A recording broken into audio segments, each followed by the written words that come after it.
When you read ancient texts, you read about Jesus doing miracles, things that by today's standards people would consider to be physically impossible.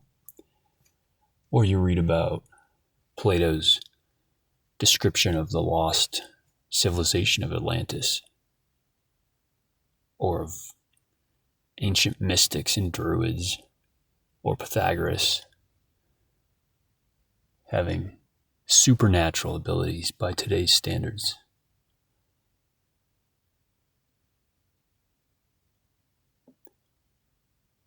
There is a disease of the mind in the world today that is inclined to assume that all of that must not be real. We've all been taught to read history through this filter where we accept the parts that make sense through our current understanding of science. And anything that doesn't fit into that narrow view, we just reject. And it's so intellectually lazy. It is so just obviously pathetic.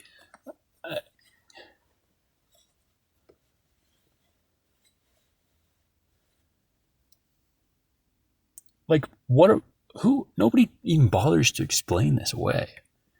Are we just supposed to believe that everyone in ancient history was dumb? Were they just gullible? I've not heard a good explanation for this.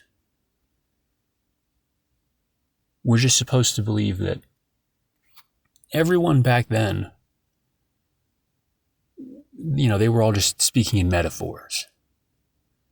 Plato didn't mean there was a real place called Atlantis, because that's not possible, because we don't have evidence for such an island or set of islands in the world today. So therefore, it must not have existed when he said it existed. Think about that mental leap that you have to make. That just because we don't see it here today, they must have been making it up, or they must have been confused. Or all the cultures around the world that have worshipped gods.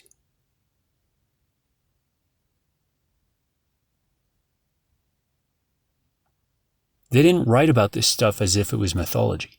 We call it mythology today because we don't have a framework by which we can understand it as real. In liberalism, at least. But they were not writing it as mythological stories. They wrote this stuff as history.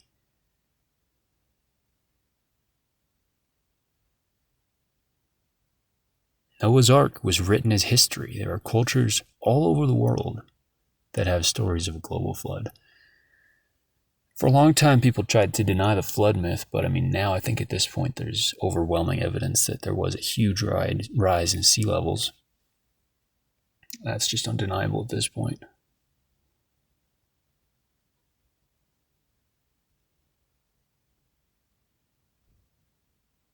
But I go further.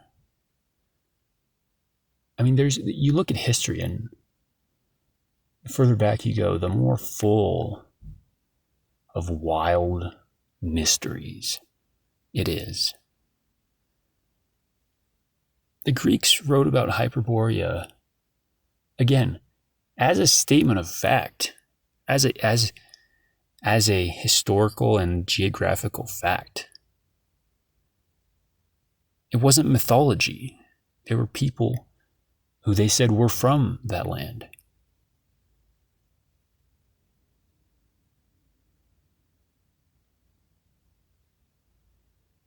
Now, I will not claim to know the details.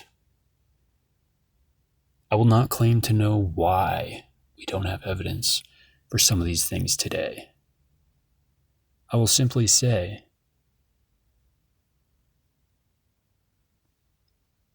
that a much more honest reading of ancient history is not to deny these things, to just assume that every shamanic culture was just gullible when they were talking about communicating with and interacting with the gods. Were they just all dumb and we're just smarter now? We're so liberal and so smart that we know better? Not from my perspective. If we're smarter now, I'm not seeing it.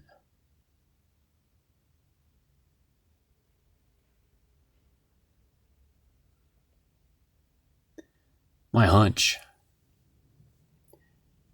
is that someone or some group or some force in this world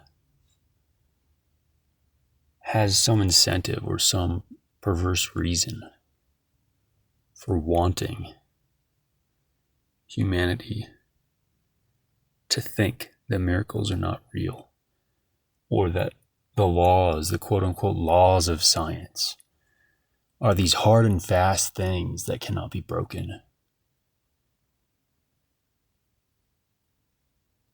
It may be less obvious today in our world, but one of the reasons why it may be less obvious is because of this limiting belief that we have.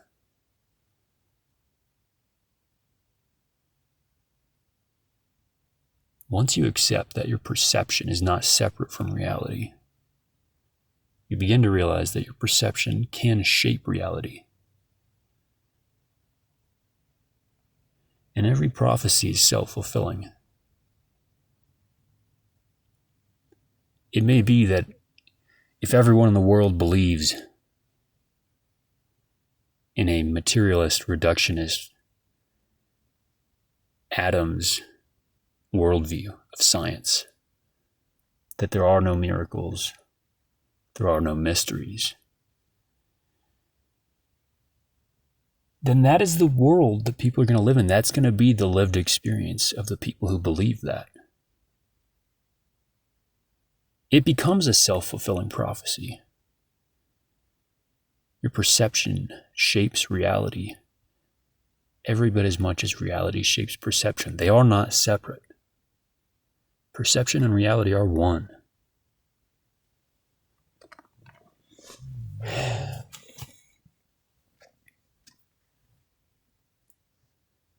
I've had experiences in my own life that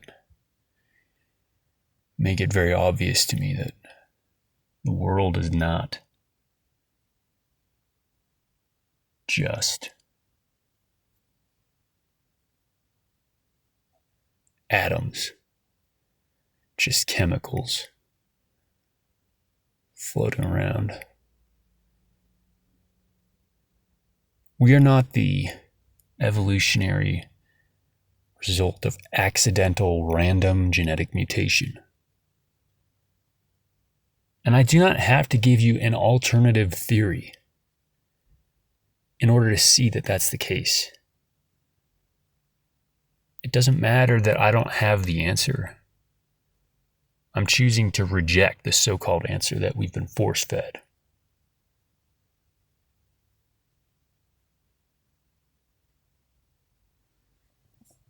Reality is so full of mystery and magic.